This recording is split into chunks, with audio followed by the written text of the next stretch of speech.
All right, now we're recording, and everyone will just have to accept that they missed the amazing optical illusions, but that's okay. Now we're back on track.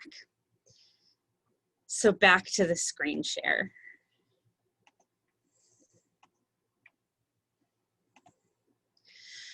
Overall, what I want you to understand is automatic categorizing is good. It's good that your brain summarizes and sizes up situations because it can help you make decisions that are life or death very fast. That evolved capacity to make decisions, fill in the blanks, summarize, and get going was really valuable when we were thinking about things like, that thing on the ground, kind of squiggly and earthen looking. Could be a stick, could be a snake. The benefit of a brain that can put together a lot of pattern information and allow you to act is that it can go, those are lots of snake categories. Let's run away, right? Faster than you can even process. Your fight, flight, or freeze response is in mode. And off you go doing the thing that you need to do. If it turned out that the thing was a stick, it's not actually that big a deal because it didn't cost you anything. But if it turns out that it was a snake, you didn't have time to parse exactly what was on the ground in front of you. You needed a way to summarize information and move quickly. And that's what our brains have evolved to do. And our brains are constantly learning and adapting and getting sharper at the associations that we make over time. And that is awesome. Very helpful, has helped us do all sorts of really cool civilization things. However, automatic categorizing is also a problem because it limits the accuracy of the world that you are perceiving around you. You often think that you are taking in details and taking in minutia and doing things with that information that your brain's not actually processing and offering to you for decision-making capacity. So it can sometimes lead us to unhelpful conclusions and actions. Again, not a big deal if the unhelpful conclusion or action is, okay, I thought it was a snake, but it was a stick, so I ran. I didn't need to run, expended some energy, but no big deal. It is a bigger deal when it causes us to overlook someone's resume or not see someone's hand raised or assume that the thing in front of you that you see that is happening can't really be happening because it doesn't fit the narrative and the pattern that your brain has established for it. So with all of that being the case, it can sometimes prevent us from doing things the way that we actually intended to do them. And so now we will go to a thrilling video series, and we will hope desperately that it works because sometimes it's difficult. What I will tell you about this series is that it is a series about implicit bias, what it is, how we counter it. It is going to focus primarily on racism.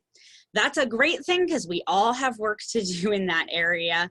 But what you can also assume is that you can extrapolate from that how to do the same work, the same identifying, the same resisting when it comes to LGBTQ people or people who have disabilities or people who come from low socioeconomic status background, right? Any of those marginalized groups that we sometimes make bad associations over, we can do the same resisting and rewriting process for them. So that's what this is about. Sometimes the commercials come on in this little series. So if there is a commercial and we can't skip it, we will all sit patiently and know that Outright Vermont does not endorse any of the products that happen to come up before these videos. So let's take a look at the first one. And I always like to designate some people to tell me if it's working. So Joanna and Rebecca, when I push play, if you see a video moving and hear it playing, flash me a thumbs up. Implicit bias. Implicit bias. Implicit bias. 2016 was the year that implicit bias went somewhat mainstream. Yeah, so when Hillary Clinton mentioned implicit bias in the debates, our phones started blowing up, all our friends started emailing us about it. But what is implicit bias? Implicit biases are basically thought processes that happen without you even knowing it. Little mental shortcuts that hold judgments you might not agree with. And sometimes those shortcuts are based on race. First, some clarity. Saying someone has an implicit bias is different from calling someone a racist. The word racist is a highly loaded term, right, here in American society. A lot of times, when people are using it, they're thinking of the kind of old-fashioned Ku Klux Klan style racist. But implicit bias isn't anywhere near that, explicit. Implicit bias is something that comes out of ordinary mental functioning, out of how the mind normally works. We've all grown up in a culture with media images, news images, conversations we heard at home, our education. Think of that as a fog we've been breathing our whole life. We'd never even realized it, what we were taking in. And that fog causes associations that lead to biases. I somehow know that if you say peanut butter, I'm going to say jelly. That's an association that's been ingrained in me because throughout my life, peanut butter and jelly are together. And in many forms of media, there is an over-representation of Black men and violent crime being paired together. And because of that, I actually deep down inside have been taught that Black men are violent and aggressive and not to be trusted, that they're criminals, that they're thugs. With all those associations, I'm not trying to let us off the hook, but in some ways, none of us stood a chance. Starting today, we'll post a video a day dealing with one challenge of understanding implicit bias and its relationship to race and exploring ways we might combat the problem. One more thing, if you're seeing this and thinking that it doesn't apply to you, well, you might be falling prey to the blind spot bias. That's a scientific name for a mental bias that allows you to see biases in others, but not in yourself. We're biased.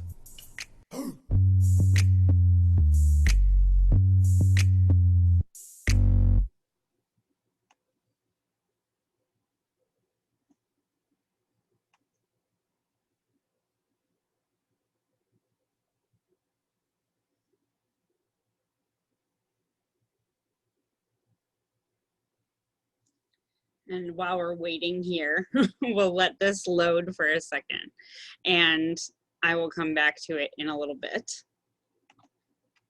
True Earth is helping remove plastic waste while keeping your clothes fresh and clean. For a second too. Founders Ryan. The whole thing.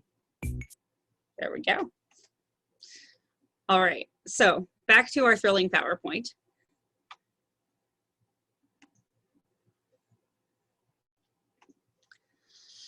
So the things that I need for you to take away right now about implicit bias are, 1, those biases are associations that your brain makes automatically. You don't have to initiate that thinking process. It happens without your consciously being aware that it's even started. They happen involuntarily. So kind of the way that you've ever been at a doctor and maybe had reflexes tested and, you bounce the little rubber hammer on the right place and all of a sudden your knee kicks and you're like, I was not actually part of that process. No part of my brain that I was aware of told my knee to move like that. That is what an involuntary response is. And that means that you don't have conscious control over when it activates. And so since you don't have conscious control and it happens automatically, it's often something that happens without your awareness. Now that can change over time. If you know what it is that you're looking for, you can begin to build an awareness. But without an intentional intervention, without absolutely learning to know what exactly it is you're looking for, those patterns and those associations are happening without your conscious awareness, and your intentions don't have any control over them. And attitudes and stereotypes that affect us, that affect our actions, are happening in an unconscious manner, which means that it's happening below the surface of what you're actually cognating about.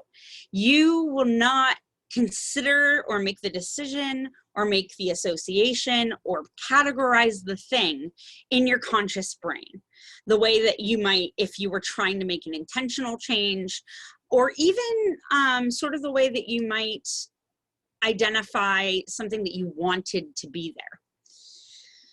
It's also not accessible through introspection. So if you don't already know what you're looking for, you can't just think about it to find it.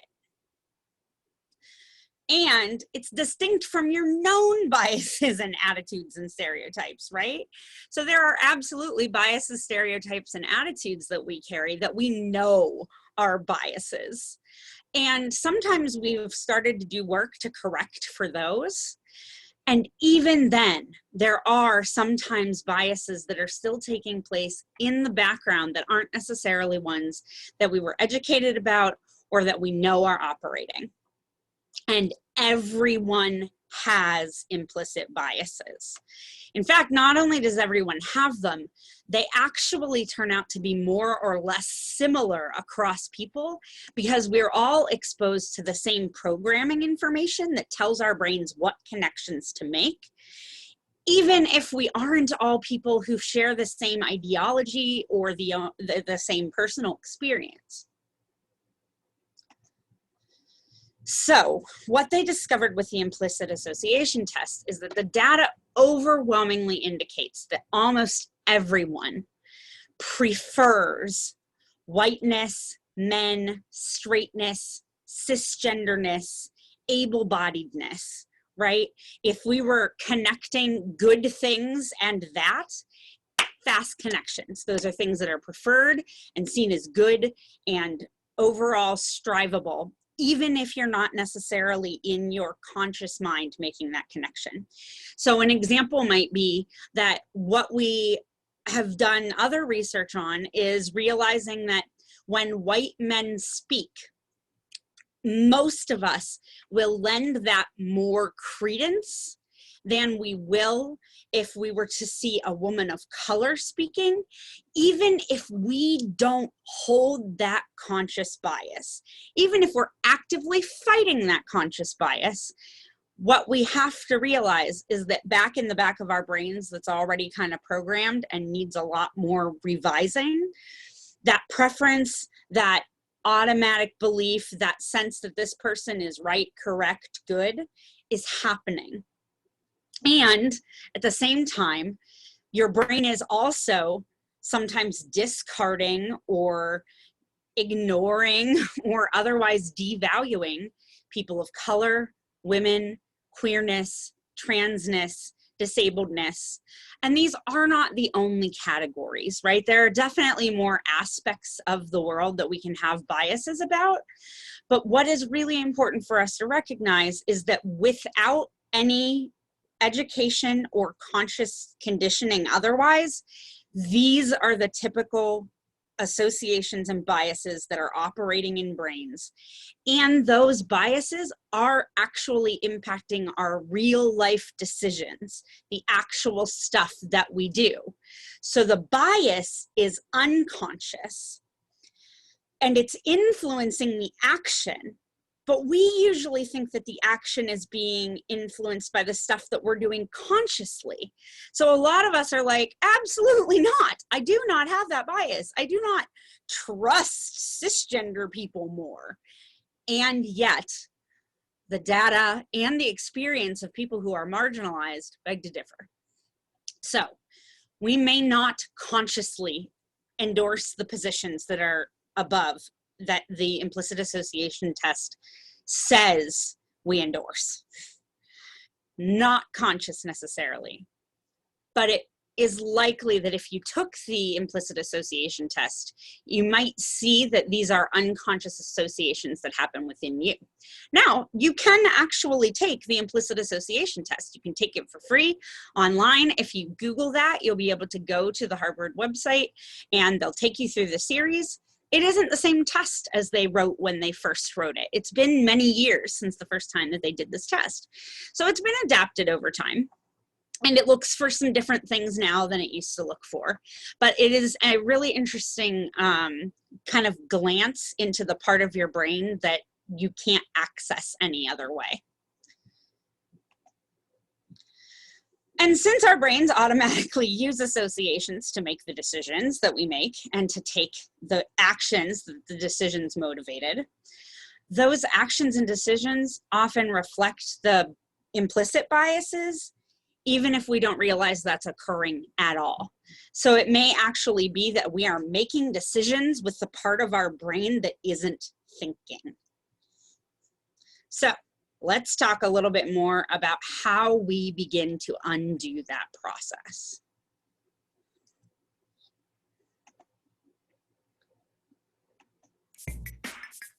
Let's look at how to measure bias in ourselves and in others. Here's Dolly Chuk from NYU. We sent emails to real professors in real universities. They contacted over 6,500 professors at random from 260 American universities. We sent them an email that looked like it came from a real person asking for a meeting to learn more about the PhD program in that university. But we randomly assigned whether the fictional person sending that email had a name that sounded male or female and sounded white, Chinese, Hispanic, Indian, or Black. What we found that is if you were a white male, you were far more likely to receive a response back than if you were in all those other categories put together as a group. Some of this could be explicit racism, but it's far more likely that in many cases, these professors are just busy. They can't respond to every email they get, so they kind of let their subconscious decide for them. And that's where their biases come through. Research shows that our racial biases are often more about who we choose to help than who we don't. And we tend to help people who are similar to us. But you aren't 6,500 randomly selected professors. So how can you figure out where you might be making similar unconscious choices? First, there's a well-known test online you can take that can help show you biases you hold. Or just do an audit. Whatever data you have, whether it's formal data in a computer or whether it's just data that's sort of anecdotal, look at the data. For example, I met this fantastic executive in Silicon Valley. He takes great pride in being someone who actively tries to achieve gender balance on his teams, knowing that Silicon Valley and tech are skewed heavily male. So he looked at his professional social network, his Twitter, his LinkedIn. He found his network was far more skewed male than he expected. So there's a place where he could actively work to shift that, and that's what he's been doing since then. So this is not a scientifically exact self-audit, but it can still be useful, and you can audit anything. So maybe start by taking that online test for bias. Maybe check out whose emails you're replying to. But you can also audit yourself for implicit bias by asking a friend to observe you in the real world. If you're a teacher, have people look at who you call on most in class, whatever your interactions are. One practical thing that people should do is take stock of their friends. It would be very useful for people to actually make lists of people with whom they spend time. Look for patterns. That's the audit. That's the assessment we can all do. Next time, some people say you should go out and make as many friends of different races as possible. But does that actually work?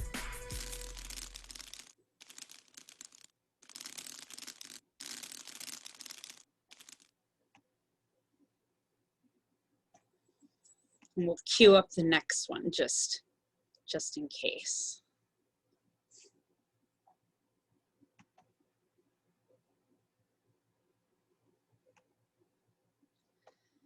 And be prepared, because an exciting story time is also forthcoming.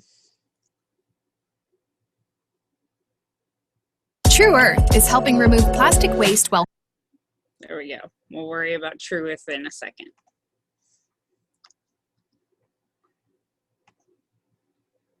And so, what do you do when either you yourself or someone that you're talking to about this doesn't believe that it is possible, that you could have whole beliefs that are motivating your actions that you don't even necessarily realize are there? A lot of people are like, dude, I am a good person and I would never discriminate against people like that. And that is probably true in your conscious actions and conscious associations.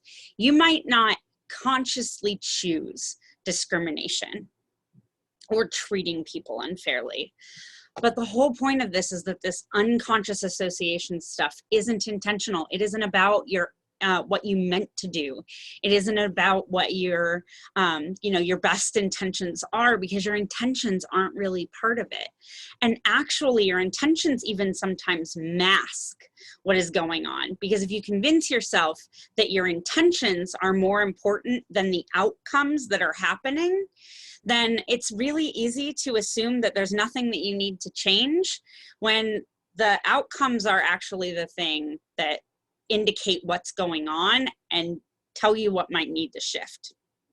So remember that even though it is your own brain and your own body, and it feels absolutely ludicrous to say that there would be stuff happening in it that you aren't aware of, that is in fact what I am telling you. That this is not something that you can just think about and know and find in there because you just know that it's available. So let me tell you a little story. Well, okay, first let me check the chat. Oh, say again about the intentions of outcomes. Yes, let me absolutely do that. So your intentions can sometimes be masking the actual the process that's happening that results in the outcomes around you. So you can often think, I am treating this LGBT youth with fairness. I assume that transgender people have value. I believe that they are good people, right? And there absolutely can still be operations going on in the background that are counter to those beliefs and your intentions about them. And so they will create outcomes that do not necessarily match your intentions, where you may misjudge a client that you're working with, or you may over attribute something to a client, and you may miss something, all because your brain is telling you what you should be seeing and should be looking for. And then your conscious mind is telling you that you already know what you're looking for. And then when the outcome comes in the end, it's often that the thing that you thought that you were keenly looking out for isn't entirely within your control. And so you need to do some practice in order to make that shift. So let me tell you about Tim Wise. If you are not familiar with Tim Wise, he is a white racial justice advocate. And I saw him speak at Texas A&M University, where he told this story, and it was the theme of my life, the metaphor that I now offer everyone for what do we do about the fact that I didn't put them in there. I didn't put all of those biases in my brain. How am I supposed to get them out? What am I supposed to do about them? So I want you to picture, it is a steamy August, right? We're recently very familiar with that concept.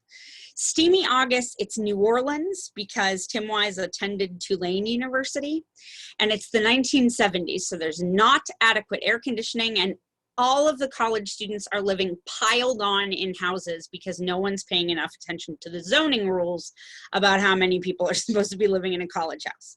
So it's these like far too many humans for one household set of people all living together and taking the usual amount of responsibility that college students often take in things in their life. So one day, one of the roommates made gumbo and left it on the stove so that he could share it with everyone else in the house. Throughout the day, nobody really touched the gumbo, and when Tim came home late at night, he didn't actually even know who the gumbo was for or why it was there, so he didn't touch it at all. The next morning, the gumbo was still on the stove, and so Tim asked about it, and the roommate said, oh, so-and-so made it, but actually he left yesterday, so he just left it for us to eat if we want it. So that roommate was going to be gone for a while. And Tim was like, okay, sounds good. Don't want gumbo. Went on about his day. Came back that evening. The gumbo was still on the stove. This happened multiple days in a row because everyone was like, not my gumbo, not my problem. I didn't necessarily eat it. I didn't make it. I didn't put it there. Not my fault. And so at the end of a week, an August week with no air conditioning in New Orleans, the gumbo was a putrid, horrifying nightmare. The stove was virtually unusable, as was the kitchen. Like, it was just unbearable. And at that point, Tim realized that someone was going to have to clean up this gumbo. And so he talked to the rest of the roommates, and everyone was like, it's not mine. I didn't put it there. I'm not cleaning up that mess. And some of the people continued on that vein, and some of the people he managed to convince that they needed to get to work and clean this up. So they did eventually clean up all of the gumbo. And the lesson that he took away, and that I'm passing on to you, is that we did not necessarily make the mess. However, the mess is there now. Our choice is to continue living in the putrid August gumbo mess, or to work together to clean it up, even though we weren't necessarily the people who put it there. And that is the work that we need to do around racism, around sexism, around homophobia, transphobia, ableism, etc. We didn't necessarily set up all of the systems that are not equal. We didn't necessarily write the laws that treat people poorly. We didn't necessarily call someone a name ourselves, but we are living in the world where those things are all taking place. And if we don't take care of it, people from 200 years ago are not coming back to fix the mess they made. And in addition to it, we probably created some mess of our own layered over the rest of it, right? You know, you don't not use your kitchen for a whole week, so you just sort of use it around all of that mess, and then you leave some of the mess of your own. So there is stuff that we have responsibility for that we may have put into place or that we may actively have chosen. But a lot of times we've got the world that was handed to us, and it's our responsibility to decide what kind of world gets passed down to the next people. Is it slightly less gumbo filled and maybe a little bit cleaner and more functional? Or do we pass the buck and say, I didn't make that mess, I'm not cleaning it up? So, a little bit of a metaphorical story that is sometimes especially helpful for youth, because youth often are dealing with a question of fairness that is less complex than ours, but in some ways almost more fair, right? Because they are not fudging or making allowances. They are going, there's global warming everywhere. You guys have known for decades that things are a nightmare and you didn't do jack. Now it's on us. What the hell, right? That's exactly what was happening this time last year after Greta Thunberg visited. And there were, an uprising of youth who were like, you left us a mess, and if you're not going to clean it up, what are we supposed to do? So that's our story there.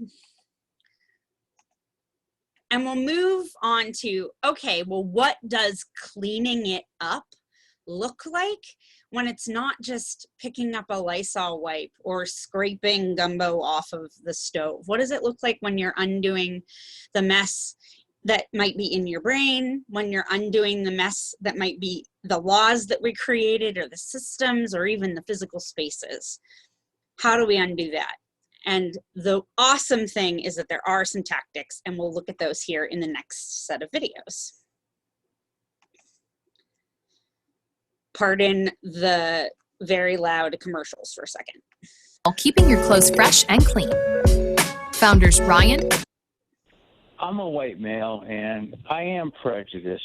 A few months ago, a man called into a TV show trying to be less racist. What can I do to change? Get to know Black families. Join a church if you are a religious person that is a Black church. Foster conversation in your family and in your neighborhood where you're asking exactly those kinds of questions. Okay, clearly that was an amazing conversation. But will her suggestions work? Does it sound a little too easy? One study I really like here is a study where they looked at college freshmen.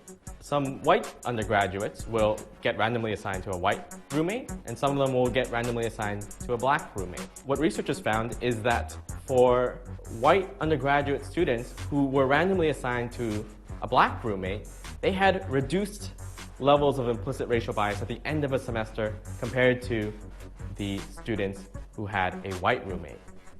So this example uses black and white roommates, but of course this could apply to many kinds of people and interactions. Where this gets tricky.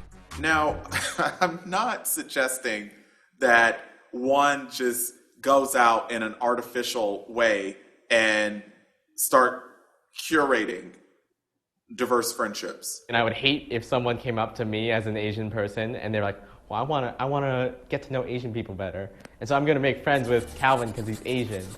Okay, so don't literally walk around carrying a checklist, but know that spending significant time hanging out across racial lines is backed by science as a way to start tackling bias. And so your ability to just say, this is what I have these fears and prejudices, and I want to get over them, is one of the most powerful things that we can do right now at this moment in our history. So thank you. Next time, you have to be careful not to overthink things. Overthinking things can lead to racial anxiety. So a quick note I'd like to make on this one.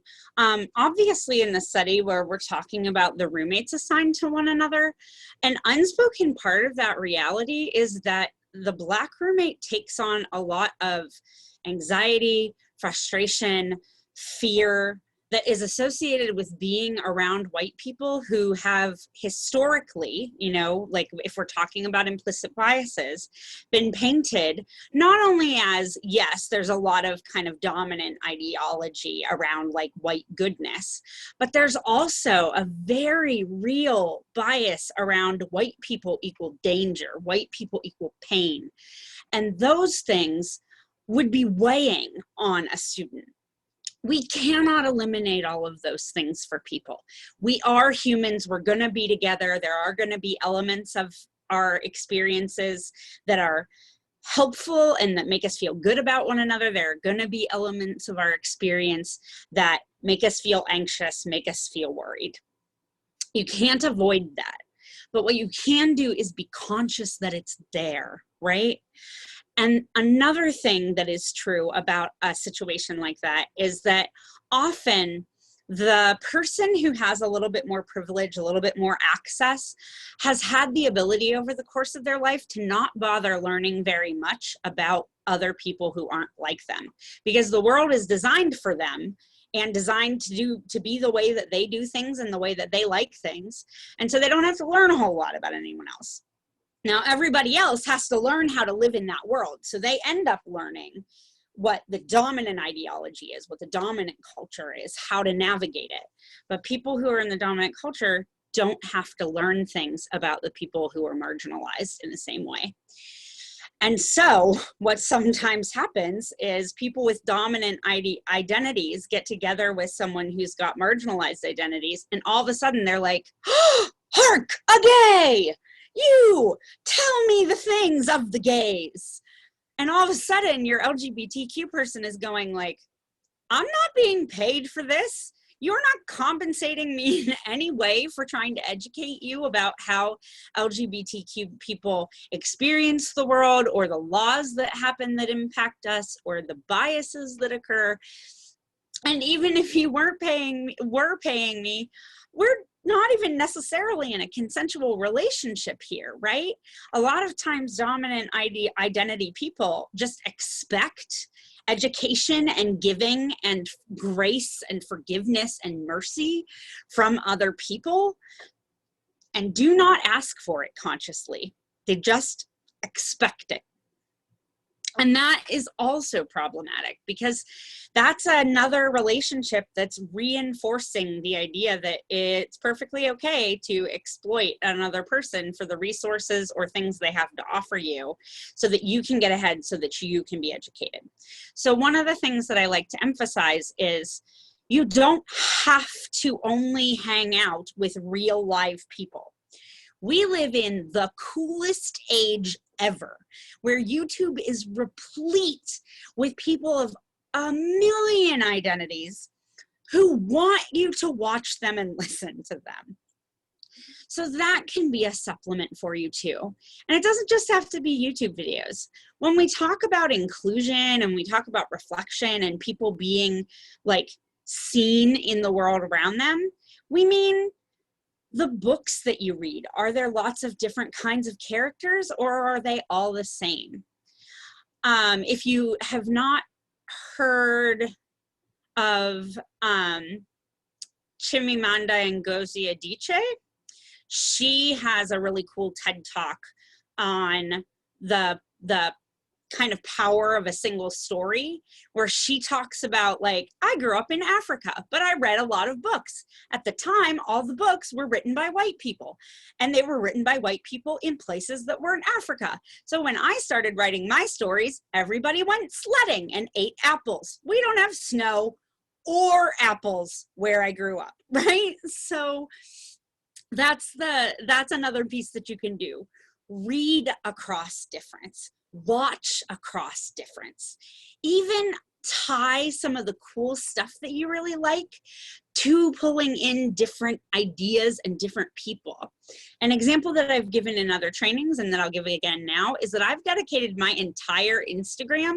I don't post on Instagram. I only follow things. And what I follow are dancers and ballet companies, because I think those are awesome. And I follow adorable babies and parents, and I follow gardening and nerdy cosplayers, people who dress up in costumes for nerd conventions. But I only follow Black and Hispanic versions of those. I only follow Black dancers, Black companies, Dance Theater of Harlem, Alvin Ailey. I only follow Plant Queen, right? Who is this phenomenal person who does talking about plants and is a queer person of color online. So I take things that I already know that I love and will be interested in and will keep my attention, and I look for people who are doing it that my brain doesn't associate with it. Because my brain has spent most of its life seeing white folks do ballet. And so it changes the narrative, it changes the data going in if I'm literally exposing myself to a different version of that story all the time.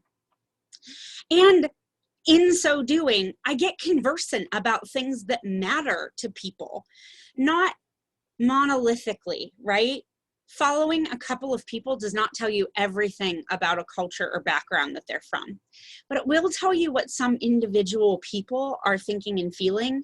And the more of that that you watch, the more of that that you read, the more of that that you experience, converse with, the more you can start to see and hear patterns in the things that they're saying. And after a little bit of time doing that, it becomes a lot easier to see what people are saying when they're saying something isn't fair. Because right now, if you're not a person who has any of those perspectives, you don't necessarily see the unfairness, because the unfairness isn't about you. If you've got a dominant identity, let's say you're a straight and cisgender person. Sometimes straight and cisgender people are really flippant with LGBT people about, like, I just don't see what all the big whole deal about these bathroom things is. Like, just use whatever bathroom, right? And they have never been, or we have never been in a situation where we walked up to the bathrooms and saw, okay, if I go this way, everybody will scream and freak out when I walk into the bathroom. If I go into this room, maybe I'll get beat up. Which one should I choose? If you have not had an experience like that, it's hard to anticipate that that would even exist. But by getting to know people, you hear their stories, you hear their experiences, and you start to see where there are patterns that need adjusting. Another awesome thing is that a lot of this research has already been done. If you're like, I don't begin to know what's not equal for various different people, you can literally Google it. There are people who set up entire task forces around which you can put your energy, and you don't even necessarily have to figure out how to make the change. You just follow people who do have a plan for making the change. Just thoughts. Okay, so on that, we will move to the next video, which will probably take a second to get loaded. Take a few moments to breathe and relax.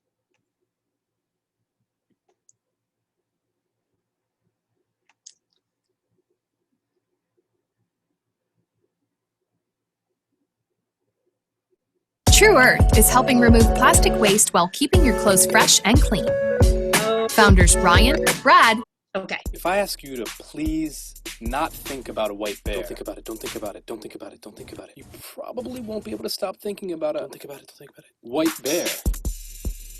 There's significant research on this, and some researchers are asking if there's times when trying not to think about race might make one appear racist. Here's the thing to try. Okay, do me a favor. Just act super normal. Like actually normal, though. 99% of the time, this ends up awkward. So what happens with this instruction? When you're around people of a different race, try really hard to be really, really normal and treat people really, really equally. I talked to the Perception Institute's Rachel Godsell, who highlighted a study on a common phenomenon in social situations where a white person might overcompensate. What are the goals that people generally have when going into an interaction? Most of us who are white presume that we're going to be respected for the most part. So that's not really a goal because we just think it's there. So we come into the interaction like looking for signs that we're liked and we're informal and we're, perhaps goofy and looking for the sign that we're likable. But oftentimes for African Americans and Latinos, the presumption of respect isn't there because of experiences that many have had not being treated respectfully. The desire to ensure that they are respected is first and foremost on their minds. So you've got one party that's not really even thinking about respect, and another party that's like hyper aware of it. And if the person of color is looking for signs that we respect them, and we come in with this informal looking to be liked dynamic, that can really backfire because I don't seem like I'm being particularly respectful. So you get this spiraling miscommunication. I then perceive that person not to like me and to be unfriendly, and both of us again leave feeling as though our fears have been confirmed. To be clear, we're not talking here about interactions that involve explicit racism. In this scenario, neither party has any ill intent, but the end result is the exact opposite of what both were hoping for. There's too much thinking about that white bear. One bright light here, there's evidence that knowing about racial anxiety can be enough to make people feel less anxious. It kind of gives them permission to feel a little weird, and that keeps them from acting too weird. So thinking about race might make things awkward, but knowing that it might make things awkward can make things less awkward. Next time, how slowing down and being more deliberate might make it easier for us to be good.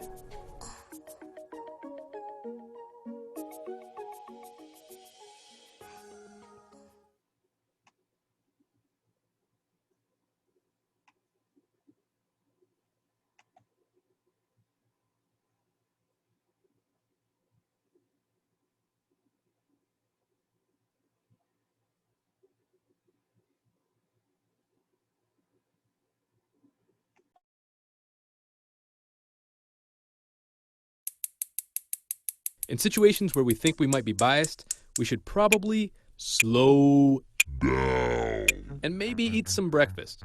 No, really. Take this study of judges handing out parole in Israel over 3 sessions in a day. They'd have a morning session, presumably right after breakfast. Then there'd be a mid-morning snack, and then they'd have a second session. And then finally they'd have lunch, and they'd have a third session for the day, and that would be it. And they'd judge more harshly the longer they worked. They would hand out criminal sentences that were more harsh over the course of each session. Then they'd have the break, and they would be more lenient again. If you are one of the folks who are unlucky enough to show up in front of the judge near the end of the session, they are more likely to be punitive. Bias creeps in more easily the less focused and fresh we are. Haven't had a break? Hungry? Tired? Working too fast?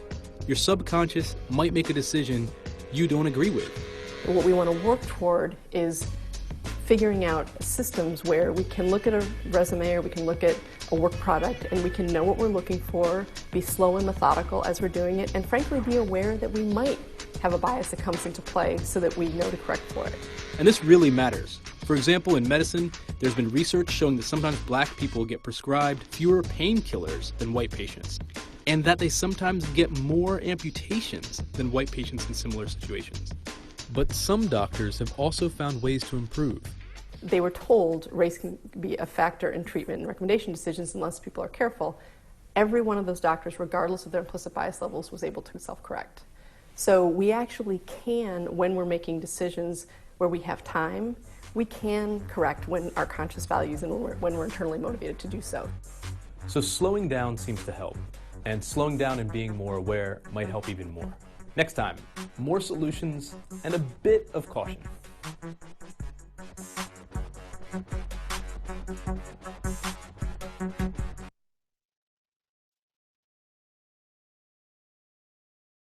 I want to unmute myself first. So the words that I want to offer you here are that you are obviously care providers. And so that example around like, wow, painkillers and even surgical interventions goes for you in its own way. And that may be as simple as the implicit biases that say that someone's behavior is, you should expect it to be angry. You should expect it to be aggressive. It is normal if they're depressed, right?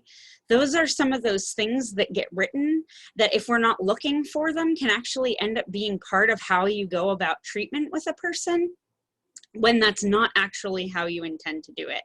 So some of those really key things, like a lot of times we're demanded to schedule back to back to back to back just to fit everyone in. And in the end, it can mean that the care that we're providing is actually less than what we're capable of because we're rushing, because we're trying to get to that next session, because we're trying to fit in one more client. And so it makes sense to be able to advocate for yourself or through an organization for a chance to slow down, for a break. And that means over long periods of time too. So I'm sure that you've heard tons and tons of research on you need to actually take your lunch break.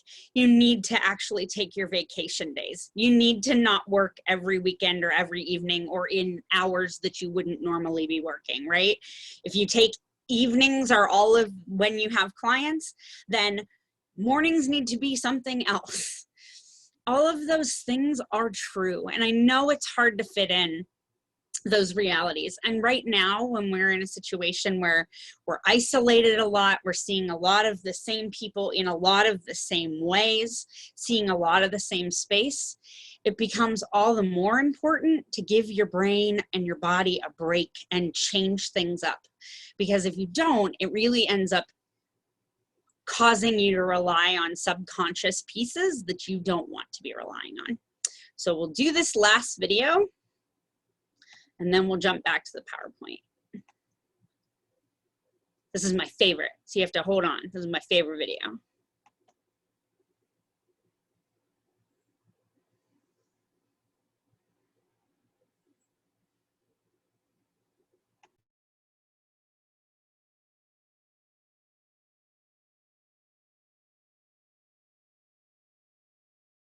True Earth is helping remove plastic waste while keeping your clothes fresh and clean. Founders Ryan. I'm going to end our series with a bit of hope, but also a bit of caution. First of all, researchers are just starting to figure this stuff out. But things are hopeful. There have already been really successful examples of people figuring out ways to counter biases. Orchestras have historically had far more male musicians than they had female, and so some of the women started saying, well, I think there's bias. And of course the people listening to the auditions were very skeptical of that, so they put up a screen, and so they wouldn't see the gender of whoever was auditioning. At first, the screen didn't change the percentage of women versus men being hired particularly much. But someone noticed that before some of the people auditioning, there was a click, click, click sound. High heels. And once they asked people to remove their shoes, things in orchestras got relatively equal. So though it takes experimentation and refinement to work things out, people are finding solutions. The caution is that with the complexities of the real world, dealing with implicit bias isn't going to be a magic cure-all that fixes everything. Implicit bias explains some of the difficulties we face around race. but isn't the only factor. But it is something that all of us should actively think about.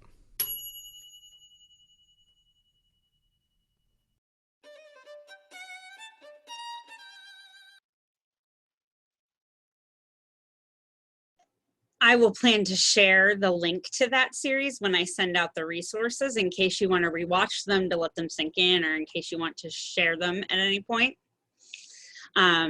I find them very useful. And what I would actually love to do now is take just a moment to talk to you all about what did you find useful? What were some things that struck you? So I'm going to go ahead and stop our screen share so that we can see each other.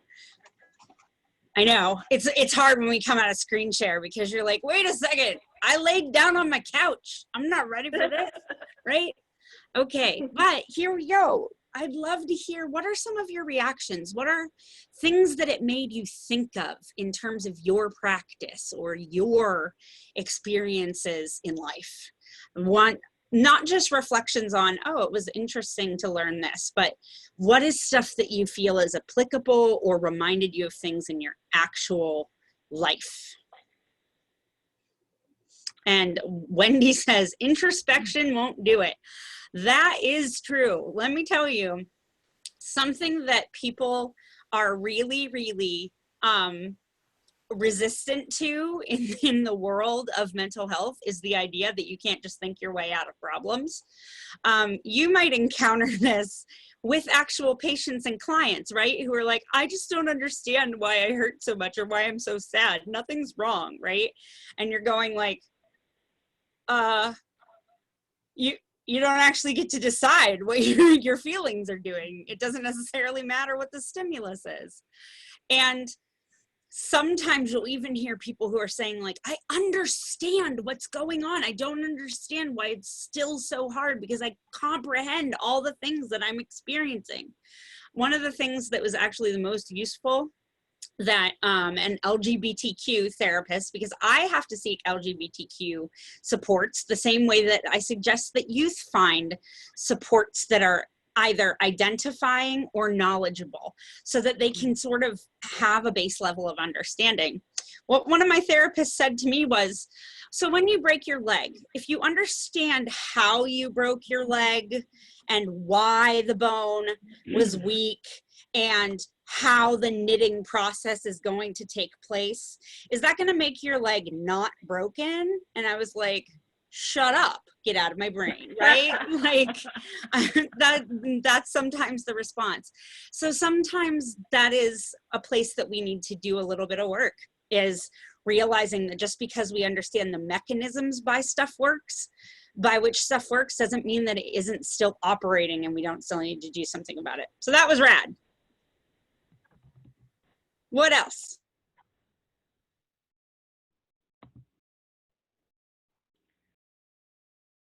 Lots of action in the chat here. I'll just highlight it here for a second.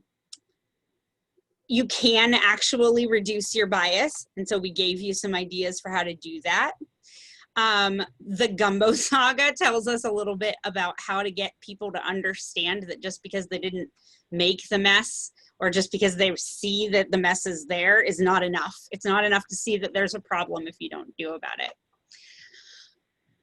More things, and I'll wait for some people to unmute and tell us more words that way. I'm a school board member, and clearly I can't go into anything, but there was an issue that we were dealing with that had to do, it was a racial issue.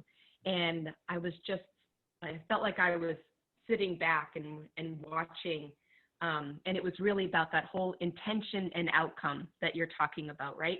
That people want to have the best intentions, that people want to believe that they're doing the right thing, that they understand how things happen. But the outcome didn't change and someone still felt compromised.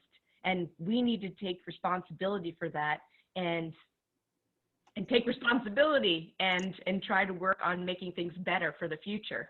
But that was a really hard thing for people, really hard. Taking responsibility felt like a failure to them. And it was unfortunate. So yeah, I just think that the intention and the outcome is just such an important concept for people to understand. Awesome. I'd like to follow up and echo that. I was on a school board back in the 80s where there was division by race between downtown and the surrounding hills. And so we were trying to equalize everything out by busing. And we had the downtown Black and at that time Vietnamese community say to us, we do not want our children bused up to the hills so you white folk can have a good experience. And that has stuck with me forever. Our intentions were good. We were trying to get a little bit more mix, but these parents walked their children to school. They came and they got them. And they did not want to be sending their children having to take the bus to someplace that was foreign to them, where the parents could never get to for conferences. And I'm reminded of that every time I drive by Winooski and I see the large number of some of our new American parents walking their children to school. So I think it's very hard if you were a decision maker to try to really find out what people are thinking, especially if they are polite and they don't really want to share. So.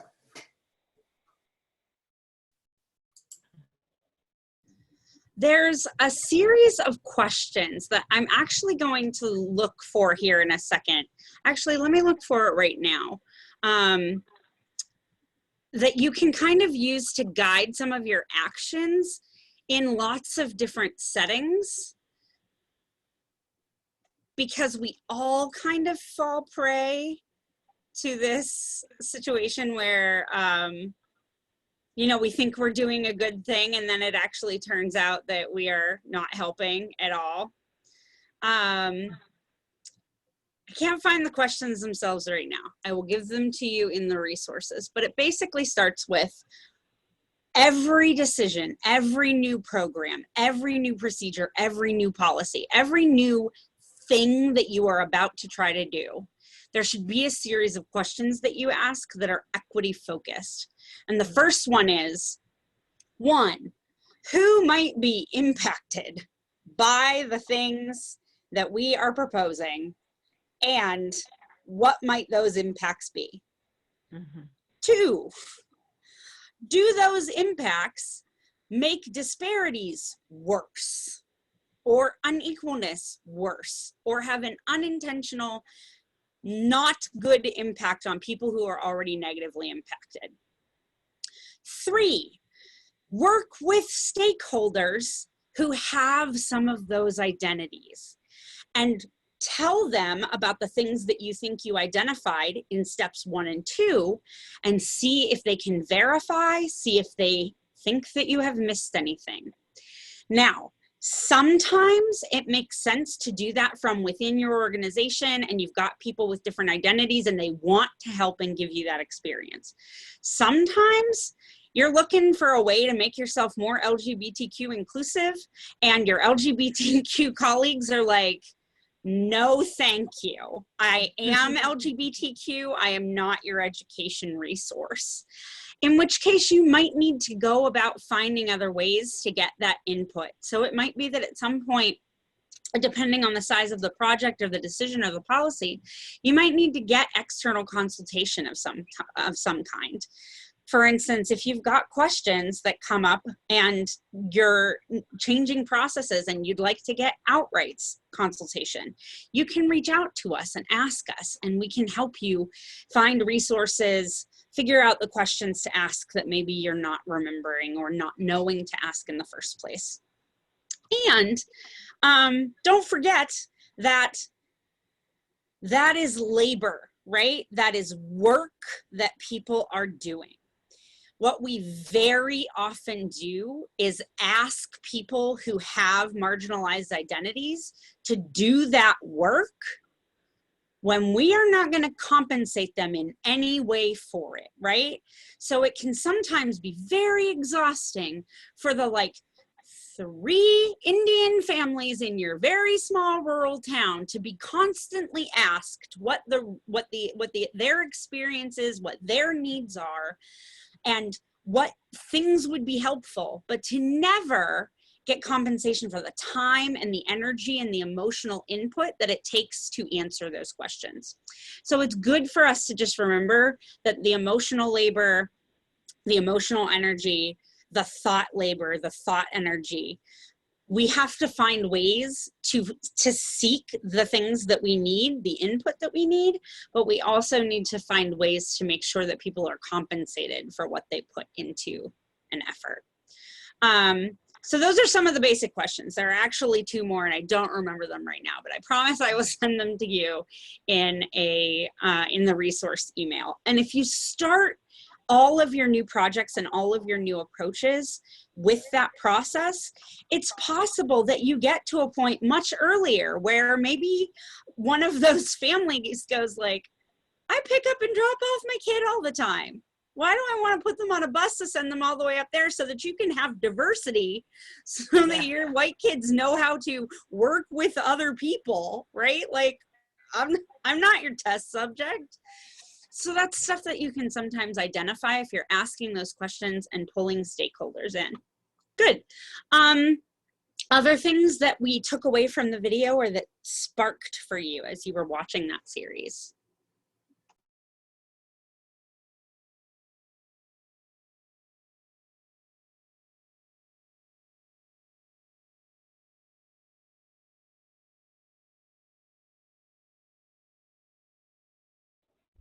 I think with kids, talking about this with students, that it's great that we use the lens that we all have implicit bias, right? I love the quote. They said the fog we've been breathing in our whole life, you know?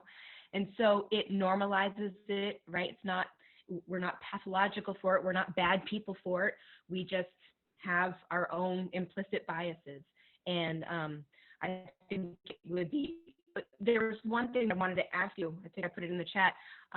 One of the gentlemen were talking about that you could now listen to different, I don't know, spots, each like one a day, where you could kind of begin the retraining of yourself. Did you have that resource? I don't think that I do offhand, but I save all of these chats afterward. And so I'm going to comb through those when I'm building my resources. And so if I can find that thing, I will include it. And if someone already knows where to find it, if you want to put it in the chat, or if you want to email it to info at outrightvt.org and just say, I'm recommending this for the resource list that Mara sends out about those mental health trainings, I will absolutely look into that. And I will be super excited if you show me resources I don't know exist so that I can make even more awesome trainings later. Please feel free. It was in one of the videos. Oh. One of the videos where they said, well, and now you can watch one of these every day. Oh. And kind of do the work each day. And I thought, so just the video series itself? I don't know if it was, it may be, but it basically said like, you can start to undo some of those natural biases that you have by watching these videos, kind of, raising your awareness and building recognition. Absolutely. So I think that would be really tough to do with students. Yeah, so the videos were referencing themselves, basically just watch through the series day by day, and you'll get the information. But one thing that I think that you actually can do is, I will send those to you. You can share them and you can rewatch them, because there is stuff you won't have caught on the first time around, right? Like, anyone have a favorite movie that you watch all the time and there's new stuff you see every time, even on the 42nd time you've watched it? Happens sometimes. I saw something in the comments that looked, okay. So Kevin says, I had a client today that said he didn't think he was homophobic. I said, of course you are, so am I. How can we have grown up in this culture and avoided it completely? And a thing that is true is not just that we with dominant identities become resistant or misunderstanding or disliking or fearing or confused by other identities that are more marginalized. Marginalized people internalize that junk, right? And they make it about them. They believe it about themselves, and sometimes they don't even realize, just like we don't realize we have these biases. A lot of times people don't realize that they are buying into biases about their own identity that they don't know are there. So that takes me to our next video to help us understand what are the levels that oppression happens at, so that we can figure out what levels we could stick ourselves in to help undo some of this stuff.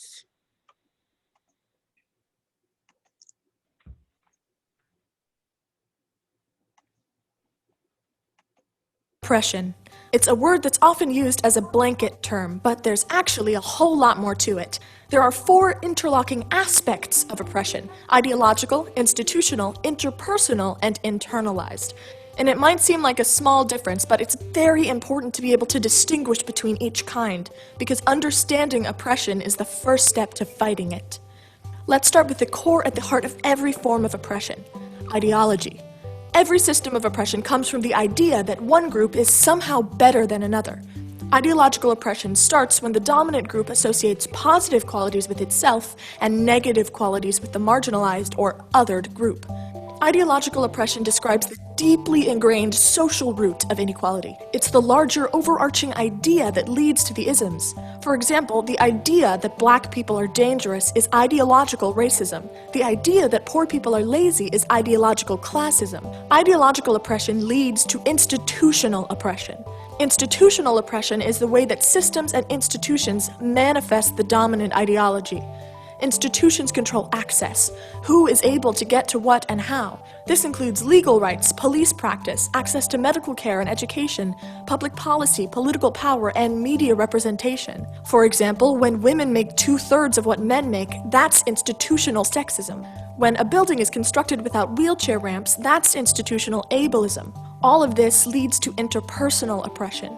Interpersonal oppression is probably the easiest to recognize because it happens all around us. Interpersonal oppression is the way that people play out discrimination and violence on each other. It can take the form of microaggressions, jokes, stereotypes, and harassment. For example, when a student is bullied for being gay, it's interpersonal homophobia. When a Muslim person is told that they're a terrorist, it's interpersonal Islamophobia.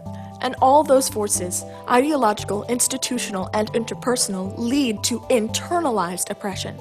Internalized oppression is the way that people with marginalized identities internalize narratives of their own inferiority. It's what leads people to feel less than. This is the end goal of oppression. The oppressive party doesn't need to exert force any longer because the marginalized group is enacting oppression on itself to maintain the status quo. It's important to remember that it's never a marginalized person's fault that they feel internalized oppression. It's simply what happens when someone faces negative stereotypes, low expectations, and ongoing discrimination. So, for example, an immigrant feeling embarrassed about having an accent is internalized xenophobia. When a trans woman feels that they can never be a real woman, that's internalized transphobia. So, to review, the 4 I's of oppression are ideological, institutional, interpersonal, and internalized. Each of these types are interconnected and completely supported by the others. They can never exist on their own and can even be seen as a cycle. Now that you understand the different kinds of oppression, you're even more equipped to fight it. Don't forget that any effort to dismantle oppression should aim to address it at all 4 of these levels. Thanks for watching.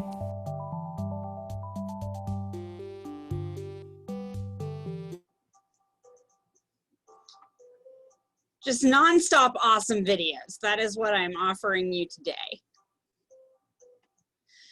So I want to just for a moment talk about like the bigness and littleness of this stuff. And then we're gonna talk with you all about questions that you have, intervention thoughts that you have.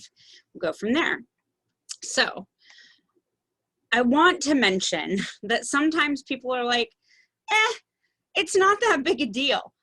A little bit of homophobia, a little bit of racism are gonna creep in, and it's just small, and you know, microaggression is just a microaggression. Does it really matter if someone asks you all the time, like, well, where are you really from? And the answer is, Yes, that does matter, because the little stuff becomes the big stuff as it's repeated and as it happens to someone over and over and over again, right? If it were just one instance where somebody made a snide remark to you or underestimated you in some way, you could brush it off. But what we're talking is about whole systems that erase you, or whole ideologies that say that you are less than, and the little teeny tiny death by 1,000 cuts that happens over time. So I want to show you this picture. What is this place? Does anyone know what this place is? Oh wait, was I even sharing my screen?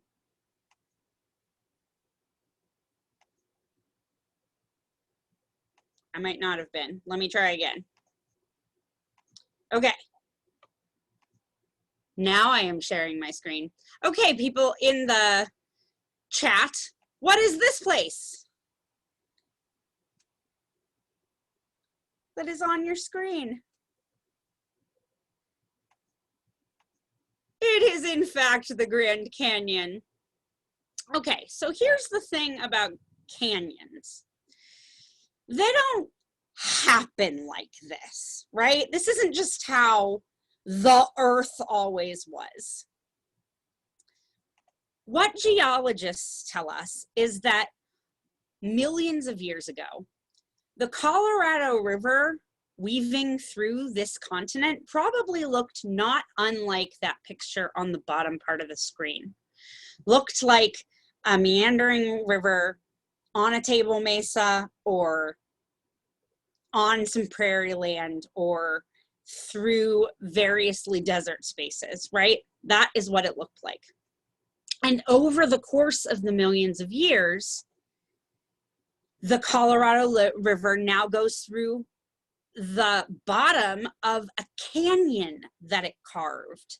And it's not even just the water that carved it, right? We know that wind erosion and other solids coming into contact with solids change things. And over time, grain by grain, droplet by droplet, stuff changes.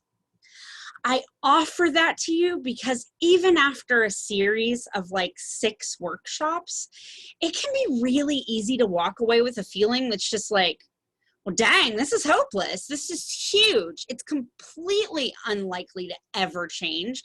Why am I going to pound my head off of the wall? I'm going to get it wrong some of the time. It just feels exhausting and impossible, and often makes people feel helpless and hopeless and want to give up and not do the things that it takes to make change. But instead of viewing it as we are trying to get from river to Grand Canyon, I want you to think of every single action you choose to take.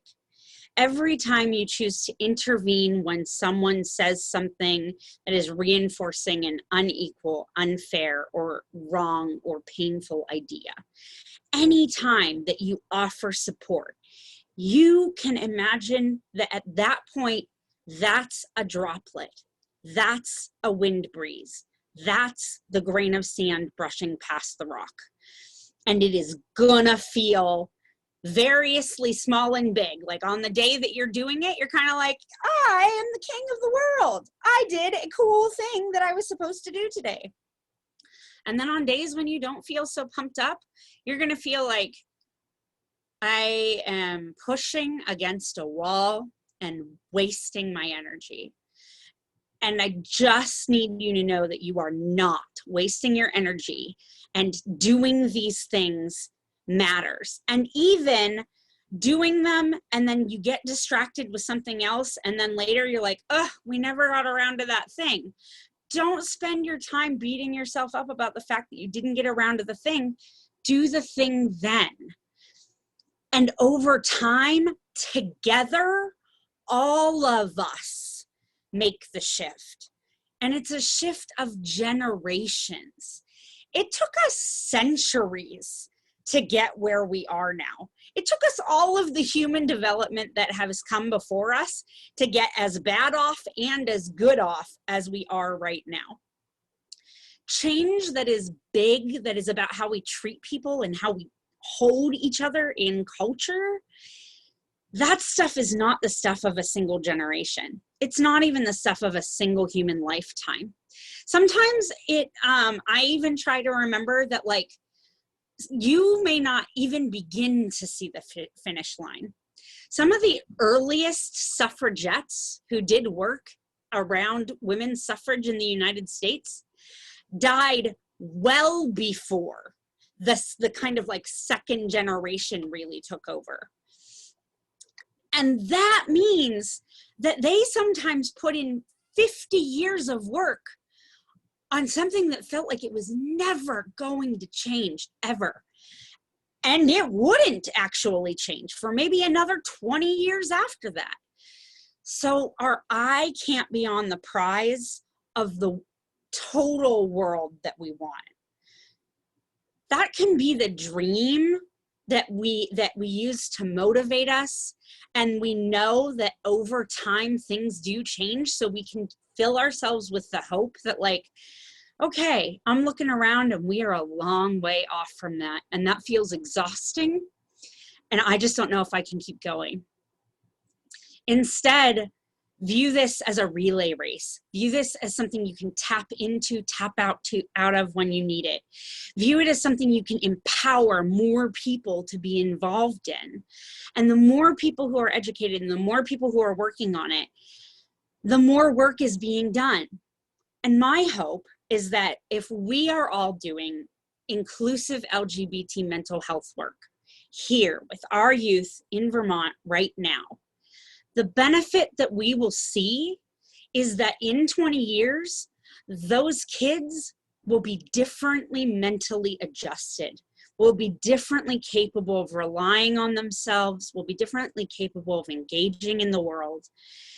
And yeah, we might have some new problems that we're working on then because the old ones have started to shift. But it will have mattered and you will have made a difference, even if you don't necessarily see one client for more than, maybe you only see them for 3 months and then you never see them again. It doesn't mean that the input that you had and the work that you did now and the change that you made to get a new gender neutral bathroom put in, or your request for an equity policy, all of those things are still going to matter. Even if you're not at that organization, even if they change stuff back later, that's a real thing.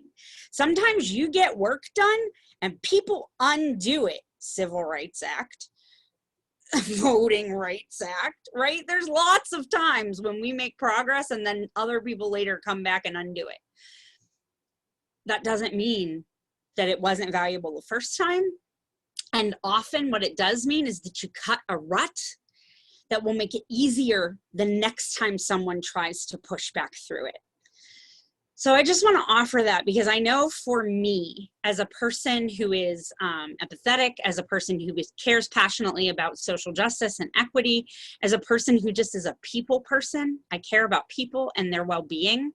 And I happen to know that lots of mental health providers and social workers are absolutely in that category. We head toward burnout with a quickness. And one of the ways that you can offer yourself space to not hit that burnout wall is to see yourself as droplets, as to see each action as meaningful, but maybe not perceivably impacting all the time. It still mattered, even if it doesn't look like it changed the whole world right then. So I will stop my espousing and preaching on that particular topic. And I will say, where we are right now, I will tell you some different interventions that you can make on those different levels.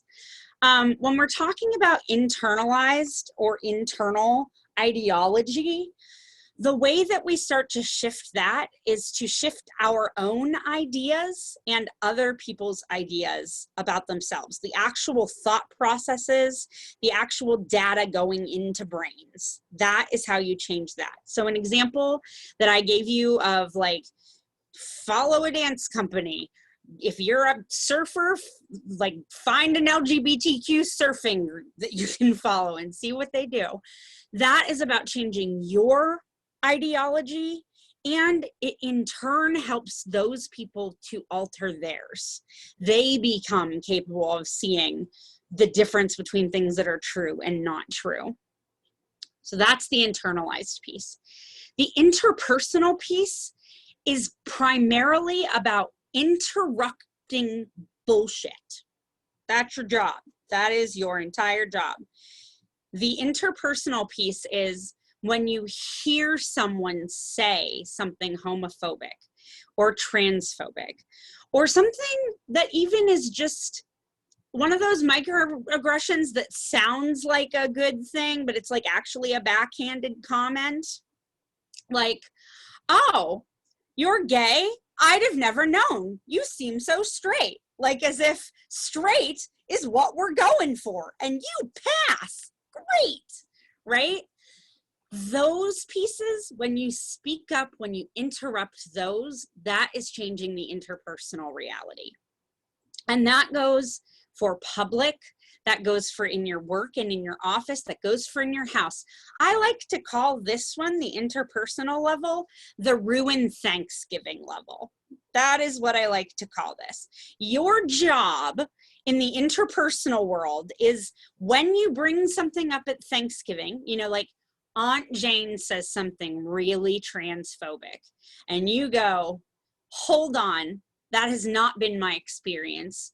And then someone in your family goes, oh, can't we just have a nice dinner where nobody talks about politics?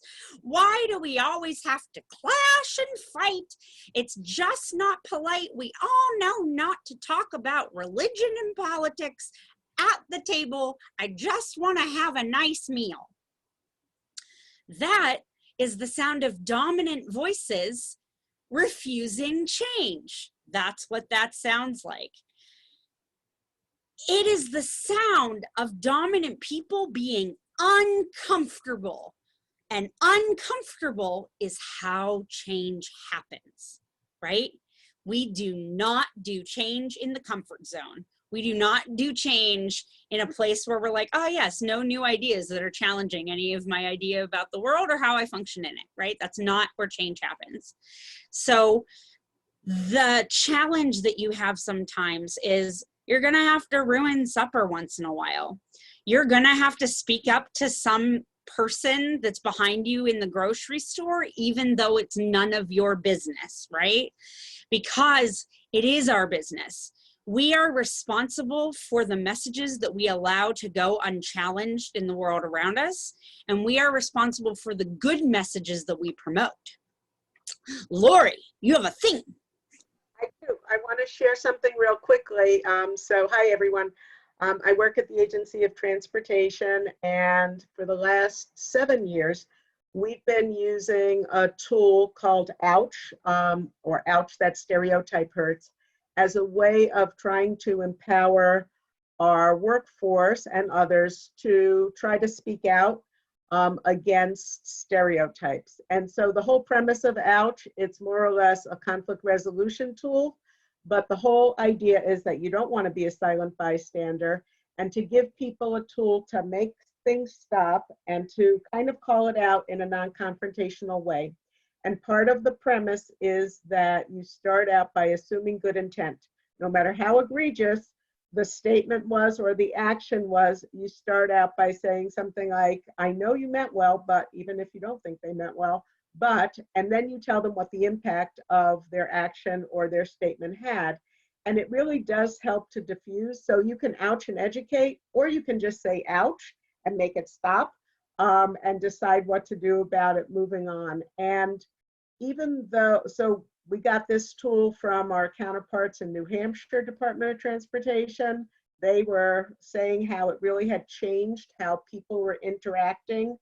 And we thought it sounded a little too good to be true, and too quick a fix, but it has actually helped our workforce have a tool so that they can call things out without putting people on the defensive. And I find that I use it in my personal life as well.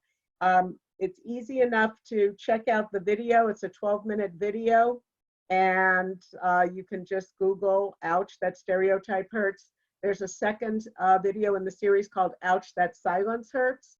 And it's just one way that you can actually manage to have a stop in the conversation so that people can at least recognize that what they're doing or saying is inappropriate without completely ruining Thanksgiving, maybe. I don't know. But sometimes you have to ruin Thanksgiving, right? So just thought I would add that. And we have a number of other racism interrupters, but they can be interrupters for almost anything else. And it's just, I'm happy to share those with the group, but it's just things that there's a Facebook group called Privilege to Power, and it was started by the women who had called in folks when they observed the racism going on in Starbucks a couple of years ago. And they have some great stuff on there, but they have interrupters, and we all need to have something in our back pocket, because a lot of times things come up and people say and do things, and you're just so blown away by it that you're like, where do I start? So having like a few things in the back pocket is a good way to go. I will give you back your training, which is wonderful, by the way. Thank you. No, I actually really like that, Lori. And I mean, like every tactic, there are challenges to it. Like one of them is some people, they really do mean to do harm, and the only thing you need to do with them is shut it down, right? You can tell who those people are. If you're like, oh, nothing I say is going to change your mind, then the only thing your job is to do is to stop their grossness from coming out into the world. Your job is to keep the gumbo from pouring out of the pot, right? That's the only job you have. I actually once, one of my colleagues heard two people on the sidewalk right outside of our office having a really big fight, and it was clearly escalating intensity. And they ran outside with their ukulele and started playing it right next to the couple. And of course the couple was like, what the hell? And they kind of just like backed off and left. Probably those people are going to fight again, but what didn't happen right then was a continuation and an escalation. So your weird thing that you use to interrupt something can be germane to the situation, or it can be utterly not.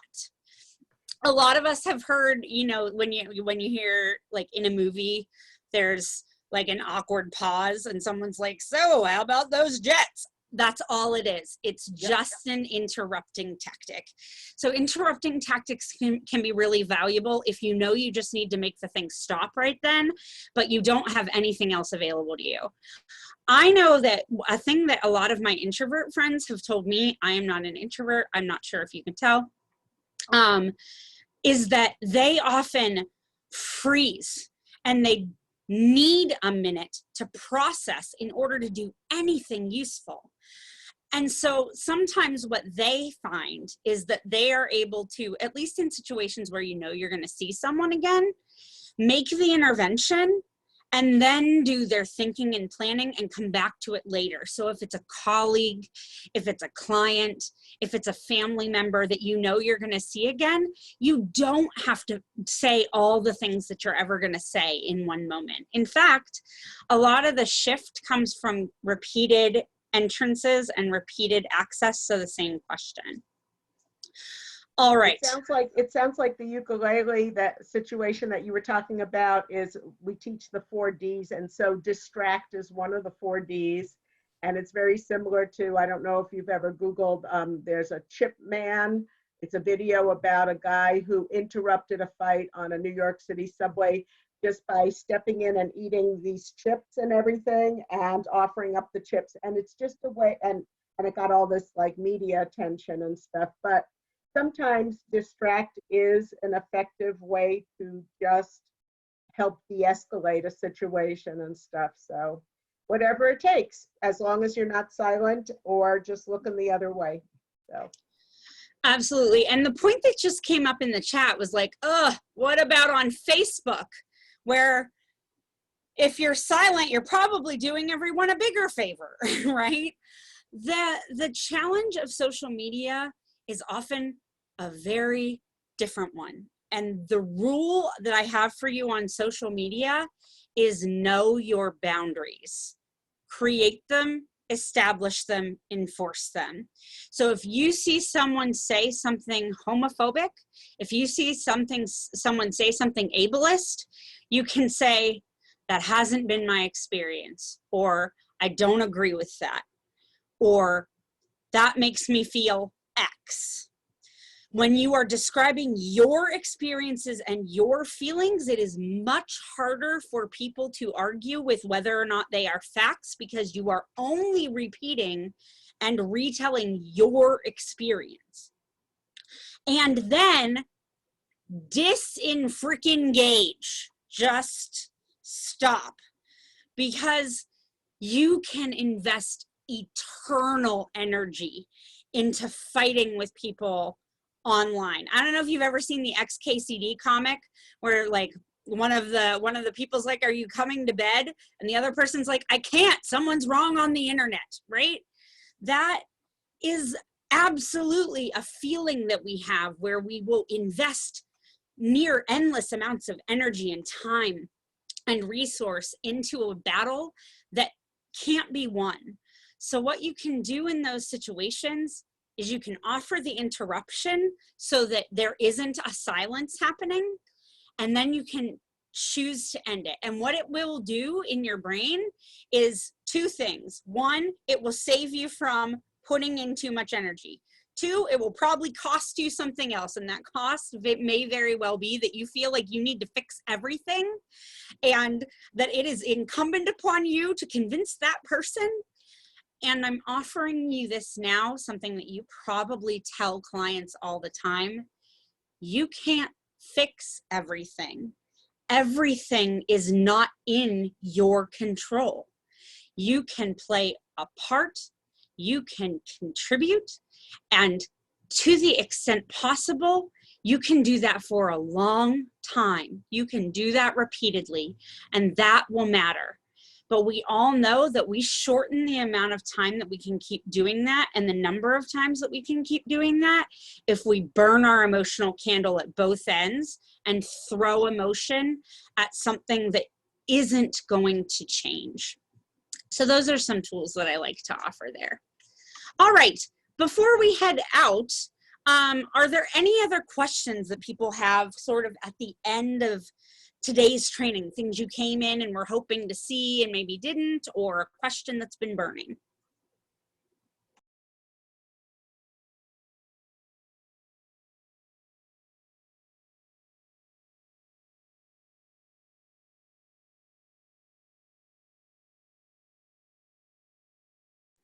Oh yeah, there are definitely some really good resources happening in the chat. So you can look at them now, or since not everyone will be watching this, you know, synchronously with us, you can always email info@outrightvt.org and ask for the resources if you're not watching this in real time, or maybe on the list of people who's going to naturally get the resources as a result of being signed up.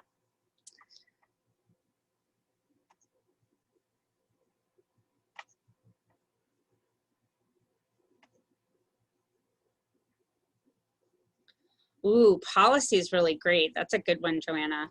I will try to do a little bit of thinking around kind of policy creation.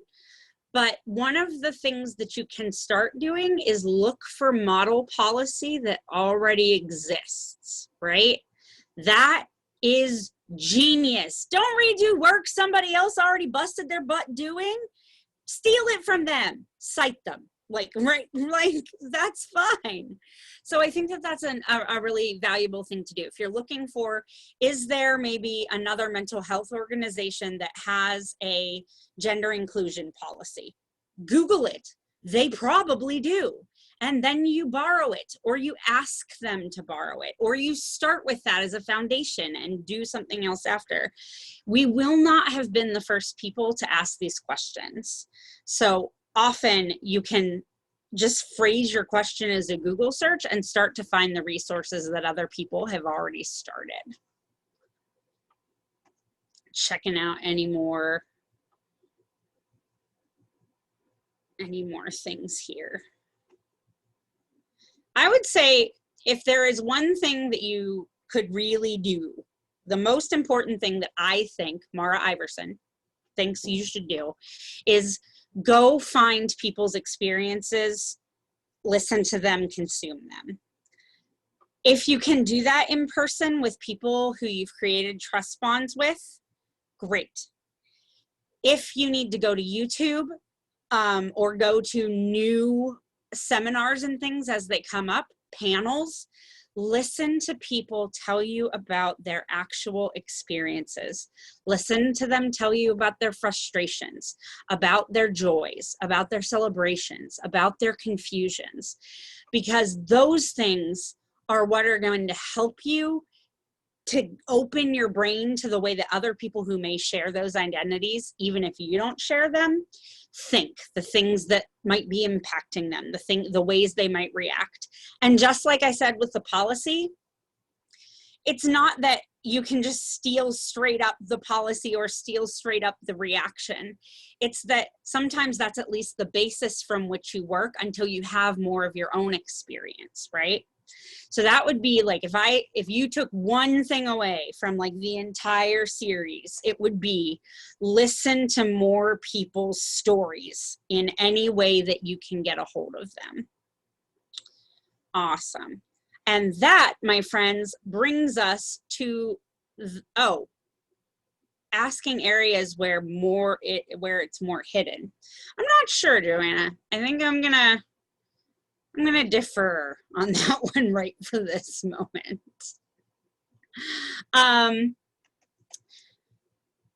So we are at the point in this training where I would like to remind you, if you've not already put your name and your agency and your program in the chat, I need to track that for Department of Mental Health, so please put that there now. And if you have already done that, it is time for filling in the evaluation that I ask you to fill in, partially because I need to submit the evaluation data to the Department of Mental Health, and partially because I need it to do better jobs all the time with virtual learning. So I will put the bit.ly link in the chat.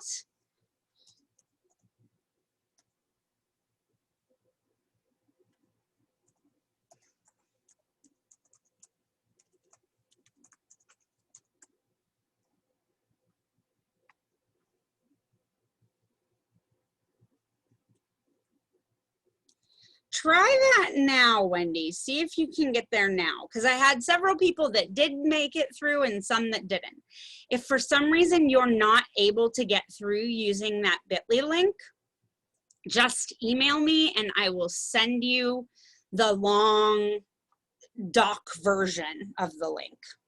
That is for the whole series, and you can fill out an evaluation for each of the different lessons or sessions in the series that you saw or did something with.